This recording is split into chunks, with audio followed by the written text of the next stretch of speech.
Assalamualaikum warahmatullahi wabarakatuh. Perkenalkan, nama saya Ainun Nadia. Saya dari kelas Masail Fikih, kelas A, jurusan Hukum Ekonomi Syariah angkatan 2017. Nah, dalam video kali ini saya akan menjelaskan dan mempresentasikan terkait masalah mursalah serta aplikasinya dalam intervensi harga pasar oleh pemerintah. Nah, dalam video kali ini juga bertujuan untuk memenuhi tugas ujian akhir semester mata kuliah Masail Fikih. Dalam kesempatan kali ini saya akan mengangkat beberapa poin tentang masalah. Yang pertama mengenai pengertian dari masalah itu sendiri, yang kedua ruang lingkup dari masalah, yang ketiga yaitu klasifikasi dari masalah, dan yang terakhir yaitu aplikasi masalah mursalah dalam intervensi harga pasar oleh pemerintah. Langsung ke poin pertama, yaitu mengenai pengertian masalah mursalah. Apa itu masalah? Nah, masalah itu berasal dari bahasa Arab, yaitu solaha yaslahu solahan, yang berarti baik, patuh, dan bermanfaat. Nah, kemudian dibekukan ke bahasa Indonesia sehingga menjadi maslahah. Jadi dapat disimpulkan bahwa maslahah itu berarti mendatangkan kebaikan, membawa kemanfaatan serta menolak kerusakan. Nah, itu pengertian dari maslahah. Yang poin selanjutnya yaitu tentang ruang lingkup dari masalah. Nah, masalah ini itu digunakan untuk masalah di luar ibadah seperti muamalah atau adat. Nah, itu. Jadi masalah mursalah ini digunakan untuk masalah-masalah yang belum ada di dalam nas, baik dalam Al-Qur'an maupun dalam hadis. Itu. Nah, poin selanjutnya yaitu terkait klasifikasi dari masalah itu sendiri. Nah, masalah itu sendiri ada 3 macam. Yang pertama yaitu masalah mu'tabaroh, yang kedua masalah mulghah, yang ketiga masalah mursalah. Nah, yang pertama, apa ini masalah mu'tabaroh itu? Masalah mu'tabaroh itu adalah kemaslahatan yang sudah dijelaskan di dalam nas. Seperti contoh, diwajibkannya puasa misalkan. Nah, dalam Al-Qur'an itu sudah dijelaskan gitu. Jadi masalah mu'tabaroh ini sudah ada di dalam nas begitu. Nah, yang selanjutnya yaitu masalah mulghah. Apa itu masalah mulghah? Masalah mulghah yaitu kemaslahatan yang dianulir atau ditiadakan oleh nas. Mengapa demikian? Karena bertentangan dengan nas secara pasti. Seperti contoh, kemaslahatan untuk minum minuman keras yang memabukkan. Karena dalam Al-Qur'an sudah dijelaskan bahwa minum-minuman keras itu hukumnya adalah haram. Nah, klasifikasi yang ketiga yaitu masalah mursalah.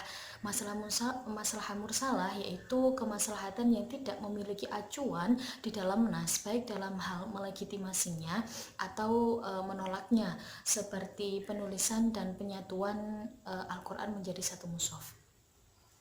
Nah, seiring dengan perkembangan zaman, ada beberapa masalah hukum dalam kehidupan manusia yang mana masalah itu belum ada di dalam nas. Nah, untuk merespon hal tersebut, maka jumhur ulama bersepakat bahwa masalah mursalah menjadi metode atau dalil untuk menentukan hukum yang belum ada dalam nas Al-Qur'an, dengan catatan tidak keluar dari prinsip-prinsip umum dari syariat Islam. Nah, yang selanjutnya masalah mu'tabaroh dan masalah mursalah ini sama-sama memiliki 3 hierarki, yaitu doruriyat, hajiyat, dan juga tahsiniyat.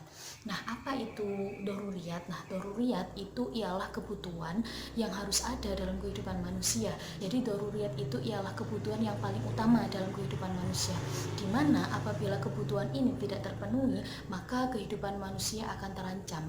Nah, dalam doruriyat ini ada beberapa hal. Yang pertama diantaranya yaitu menjaga akal, menjaga keturunan, menjaga harta, dan juga menjaga agama.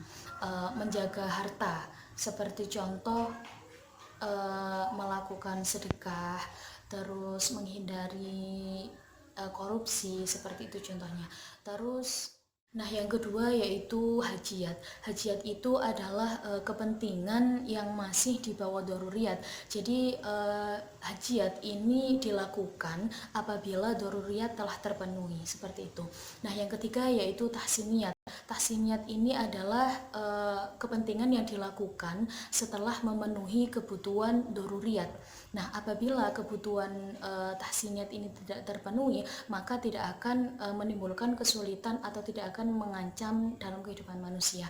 Mengapa? Karena dalam tahsiniyat ini hanya sebagai kebutuhan pelengkap dan mengutamakan unsur keindahan saja. Seperti itu. Nah, selanjutnya mencakup antara kebutuhan daruriyat, hajiat, serta tahsiniyat, yaitu misalkan dalam menyelamatkan atau menjaga atau hifdzul akal sebagai kebutuhan daruriyat, maka Islam mewajibkan belajar atau thalabul ilmi selama orang itu hidup atau seumur hidup. Nah, di sini diperlukan fasilitas belajar seperti halnya pondok pesantren ataupun gedung sekolah. Nah, yang itu berkedudukan sebagai kebutuhan hajiat yang mendukung kebutuhan daruriyat yang menjaga akal tadi. Nah, selanjutnya apakah nantinya fasilitas gedung sekolah ataupun pondok pesantren itu akan berlantai 1, 2 ataupun 3, itu hanya sebagai kebutuhan tahsiniyat yang dinilai dari unsur keindahan saja. Nah, poin yang selanjutnya yaitu maslahah mursalah dan aplikasinya dalam intervensi harga pasar oleh pemerintah. Nah, sesungguhnya di dalam Al-Quran tidak dijelaskan mengenai intervensi harga pasar. Begitupun juga dalam hadis, karena Nabi Muhammad SAW tidak pernah melakukan hal tersebut.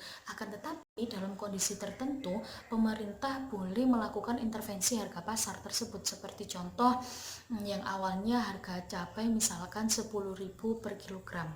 Akan tetapi tiba-tiba harganya naik tinggi, yaitu misalkan 30.000.